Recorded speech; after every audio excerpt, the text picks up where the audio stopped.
Hey, everyone. Welcome back to Strange Minds 6. I'm your host, Ruby, and today we are going to be reading Spirit Wheel Meditations from an Indigenous Elder by Stephen Charleston. Before we begin, please hit that like button, hit that subscribe button. It would mean a great deal to me if you do. But without further ado, my dear friends, grab a snack, grab a drink, or sit back and relax, and let's get to it. My father's stories. Today, the leader of my nation, the Miko, came to see my father. 4 other leaders, men and women, came with him. They came to listen to my father's stories. My father will turn 99 when the snow flies, so he has many stories to share. Stories about what it was like to be Choctaw in the Great Depression. Stories about his experience in World War II. Now that he is the last man left of hundreds in his company. The Miko wanted to hear about who he knew, what he saw, how he felt. He wanted to time travel with my father, gliding down the river of his many memories, taking in his memories like food for the soul. I sat and listened, not only to the stories, but to the sound of the ancestors who knew crowding into the small space. Stories like that draw the spirits of our people like wood fire on a cold night. It is a wise leader, I thought, who takes time to listen to stories.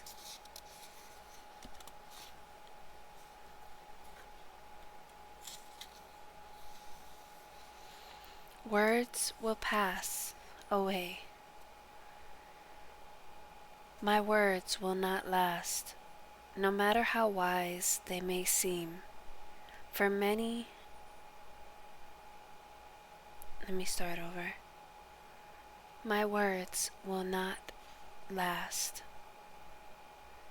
no matter how wise they may seem. For time will dust them away in its endless task of cleaning.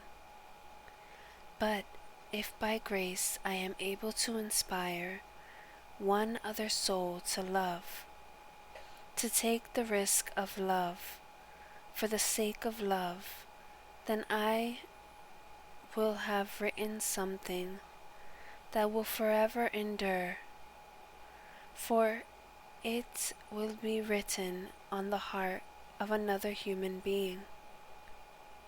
And though one day we will both step through the dust of time and escape the ceaseless cycle, still our message will live and live and live again, for the reach of love is infinite, and the life of love is infinite.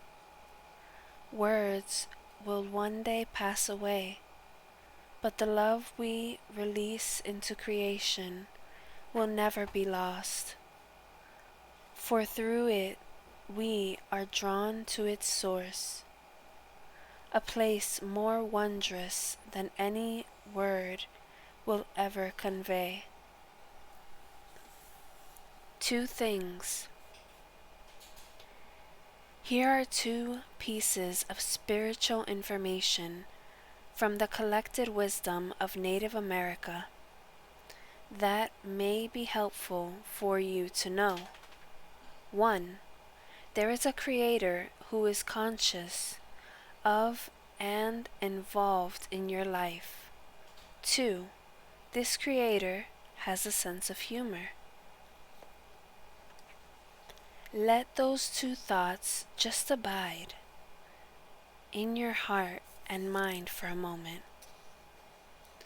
Do you see the good news here? Do you sense the relief? These 2 points alone are reason for us to smile.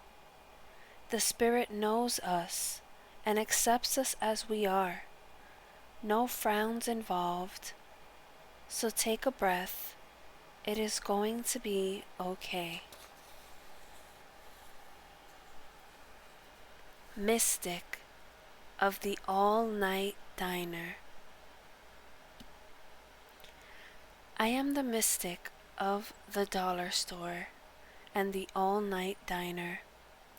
I am the prophet waiting in the drive-thru to get my coffee. What is most sacred is usually right in front of us, right where we live. The holy is in the everyday, the common, the simple. It is hidden in places that have become so routine for us that we hardly notice them anymore. There are revelations in the hallway and epiphanies on the playground.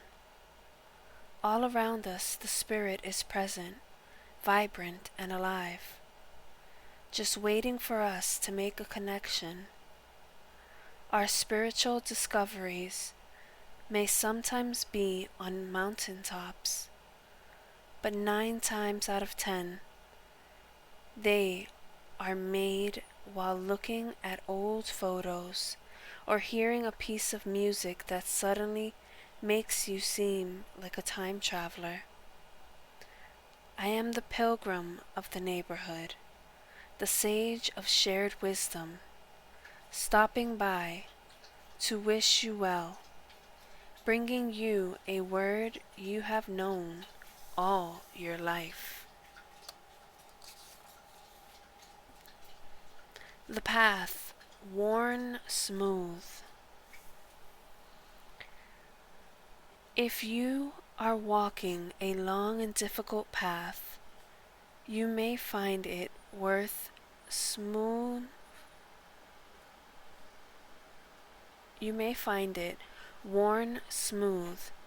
by the number of others who have had to pass this way before. Sorrow and struggle are not new to our human family. The number of people who have carried heavy loads along this same road are too many to count.